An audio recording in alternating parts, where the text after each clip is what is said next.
Okay, guys, so this morning we are going to talk about race responses, everybody's favorite.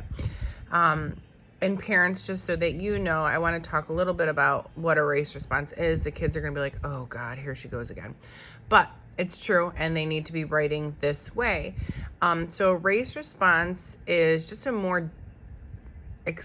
way for kids to really explain their answers. It's not like when you and I went to school where we would say like the character is sad and the answer would be okay. Now the New York State kind of standards have changed, and they want kids to really be understanding what they've read, why they've read it, what their answer is, and why they've chosen that answer, and really be able to say in the story it says. So in our class, we use something called a race response, and it's just an acronym that stands for restate, answer, cite evidence, and explain. And we use this really to keep the kids focused on what they're writing, because as most 10, 11-year-olds do, their mind wanders a little bit and they just start writing. And so this is our way of like keeping them on track, making sure that they can check off each and every one of these little parts to the acronym so that we can make sure that their writing is focused and they're answering the question and they're using the evidence to prove that that's what their answer is. We can't just say the character is sad anymore. We have to say something like, in the story, the character is sad. I know the character is sad because it says on page 2, maybe something like, the boy had his head down and it appeared that he was crying.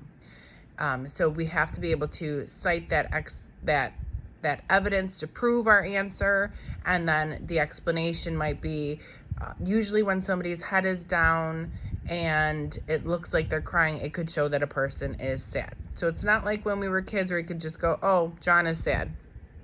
We have to be able to prove that John is sad and prove that we know that from what we've read. So that's kind of what a race response is.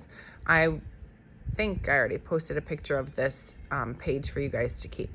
So this is going to be weird for me because I don't really know how I'm going to like stop and like take a picture and leave like a page up, but I'm going to read The Leprechaun in the Basement. I know I'm a day late, but I'm not Irish, so I just read this to my kids, so I kind of thought it was a fun book and I could get a good race response out of it for you guys, my kids.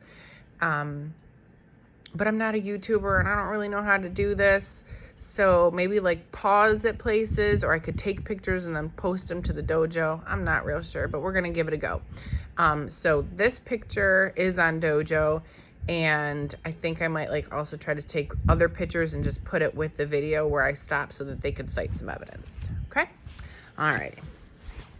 Okay. So The Leprechaun in the Basement by Kathy Tucker, illustrations by John Sanford.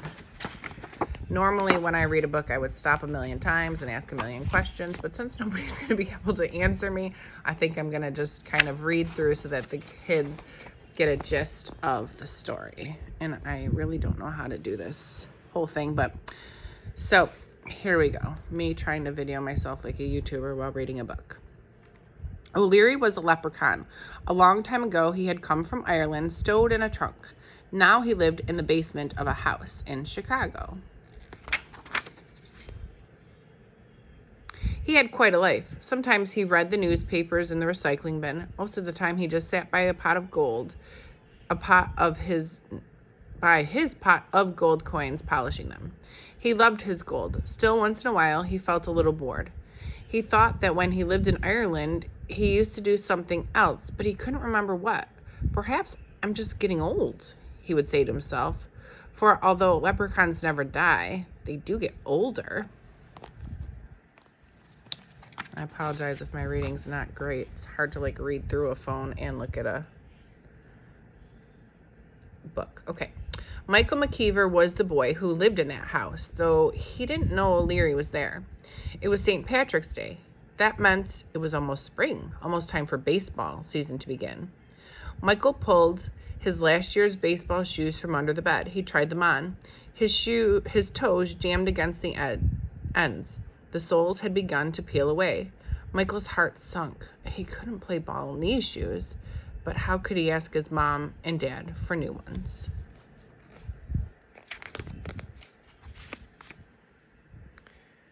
For the McKeevers were down on their luck. Michael's dad had lost his job at the computer company, and Michael's mom said they had to make do.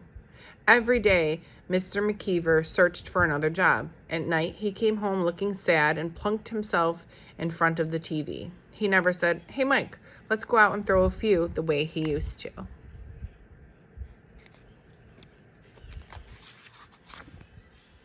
"Michael," his mother called, "could you get my big pot? It's in the basement by the recycling bin." "Sure, Mom." His mother was making her special St. Patrick's Day dinner, corned beef with potatoes and cabbage. She said it might lift his dad's spirits. Michael trudged down into the basement. As he neared the washing machine, he heard a strange noise. Someone was singing. "When Irish eyes are smiling, sure it's like a morning in spring. In the lilt of Irish laughter, you can hear the angels sing." Michael peeked around the furnace. There in the recycling bin was a tiny old man. He jumped up and stared at Michael.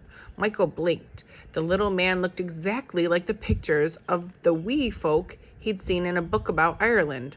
"Are you a leprechaun?" he asked. O'Leary scowled. He had a bit of a temper. "Well, I'm not from outer space." Wouldn't it be cool if I had like an Irish accent? Just saying. Michael pointed to a bowl with something sparkling in it. "What's that?" he asked. "My gold, of course." "Michael, I'm waiting," his mother called. "Coming, Ma." Michael grabbed his mother's pot. "I'll be back," he whispered to the leprechaun. "I was afraid of that," muttered O'Leary, because suddenly he knew his life would never be the same again. He's an angry little leprechaun. At supper, Michael's dad picked at his corned beef and cabbage. Michael could hardly eat either. He couldn't wait to talk to the leprechaun again. But after the dishes were washed, his father went down to the basement to check on the hot water tank, and there was no chance. In bed, Michael couldn't sleep. A leprechaun with a pot of gold? Why, what gold could buy all sorts of things? The hot water tank wasn't working right. His mom's bike was broken, and he needed baseball shoes. He had to have baseball shoes. A leprechaun in the basement, maybe their luck was going to change. O'Leary was awake too. He had always liked to sing an Irish song on St. Patrick's Day, but he couldn't see that he had been very foolish. Now a human being knew where he was. Now there would be trouble, for humans just wanted one thing from leprechauns. They wanted gold.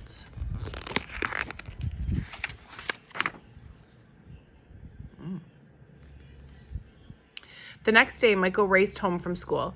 His folks weren't home yet, so the coast was clear. The leprechaun was waiting. "Listen," said Michael. "My dad lost his job, and the hot water tank isn't working, and my mom's bike is broken, and I need baseball shoes." He held out his old shoes. "'Tis a pity," said O'Leary, "but what can I do?" "You could give us some gold." O'Leary laughed. "Could you give up playing baseball?" Michael shook his head. "No way, I love baseball." "You're a smart lad. Then you understand why leprechauns cannot give up their gold." "But that doesn't make sense. You have so much."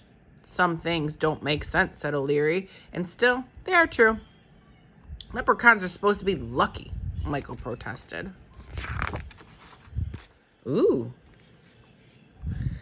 "I don't know about luck," said O'Leary. His voice was rising. "But you're not getting one gold coin." "You're a selfish leprechaun," said Michael angrily. O'Leary stomped his foot. "And you are a greedy human being."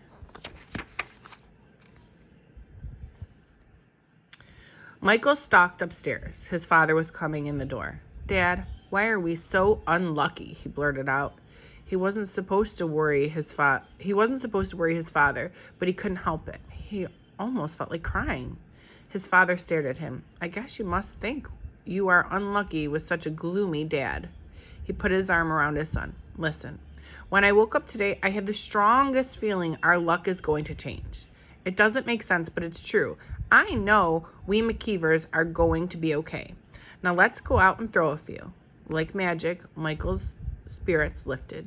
He ran to get his ball. And so here's where my race response question is going to come from. My question to you is going to be, why does Michael think that they are so unlucky? Okay, so according to the text that I've read before, why does he say this sentence? Dad, why are we so unlucky? What things have happened before that would make this young boy think that his family is unlucky? And I'm going to post some pictures of like parts of the text to help you cite your evidence. There's O'Leary. That night in bed, Michael thought about what the leprechaun had said. He didn't want to be a greedy human being. He would make do. Maybe he could tape the soles, and he reached under the bed for his shoes. Then he remembered he had left them in the basement. In the basement, O'Leary paced back and forth. Was he a selfish leprechaun?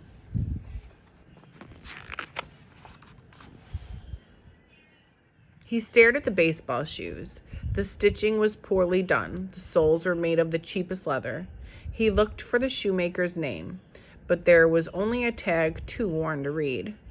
Sure, and begorra, I could have made the shoe better myself, he thought. Why, I was a cobbler in country Cork. And that was how O'Leary remembered what he used to do in Ireland. He was a shoemaker. O'Leary shoe repair, or a shoe repairer. The next morning, when Michael McKeever stretched in bed, he felt something heavy on his legs. He sat up. There on the blanket was the most beautiful pair of baseball shoes he had ever seen. They were green, with excellent thick soles and good gripping spikes. On the toes were tiny gold shamrocks.